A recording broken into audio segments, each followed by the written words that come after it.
Now, as I told you earlier, Murang'a County has 4 women seats, women MPs.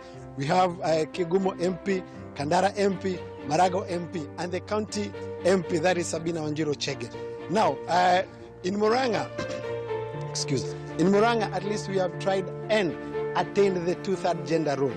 But we continue taking views of the residents to tell us their feeling about the debate that is currently ongoing in Parliament. I'm joined by one of the residents who will tell us his views. Karibu sana. Thank you, Maura. I'm James Mwangi. I'm a political activist and also a politician.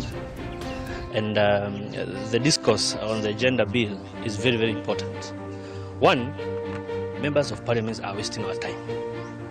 The constitution that we gave ourselves in 2010 was not approved by members of parliament. It was approved by more than 5 million Kenyans.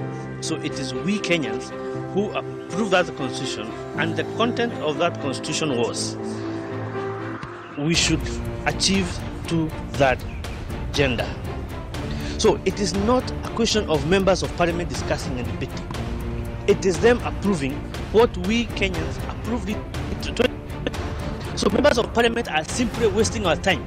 They should enact these bills while their eyes crossed. Because if they don't do it, then we're going to have an illegal parliament. So any decision that will come from parliament should be illegal. It should be null and void. So we here, and we are organizing with our lawyers, will be among the first Kenyans who will move to court.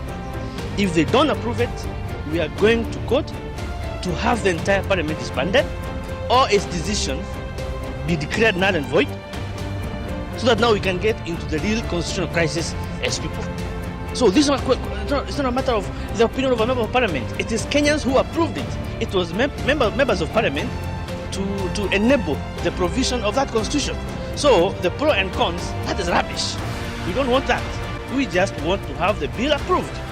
So we are preparing and we are watching very closely. It is Kenyans who pass the constitutions, not members of parliament. Some of these members of parliament who are in that parliament, they were not there during when we approved that law. So it's not about preferences. We are what. We just want to have women emancipation in this country as a reality. Gender mainstreaming is very important, and we must include women in leadership, in governance, in policy making everywhere. Some countries, look at Ethiopia. It's a goodwill of the president, of the prime minister. Ethiopia has a women president. Look at Kagame. Kagame is appointing women everywhere. Ethiopia now has even the Supreme Court judge as a woman. So it's a goodwill. So this behavior by our leaders here to keep discussing and giving opinion on things that we even don't need the opinion on, we must stop it. Now, do you think that it is high time women are not given, but going for those seats? Yeah, now that is another discussion through a constitutional referendum. We are in a referendum mode. Currently, we are in a statutory system. They create this thing through parliament. So if we want to have women pursue seats, let's go for a referendum. Maybe in the next 1 year we'll be having a referendum. We are going to put questions on it. But currently, members of parliament, they have to do what they're supposed to do. We pay them to enact laws, so they have to do that. Yes, we are very clear on that.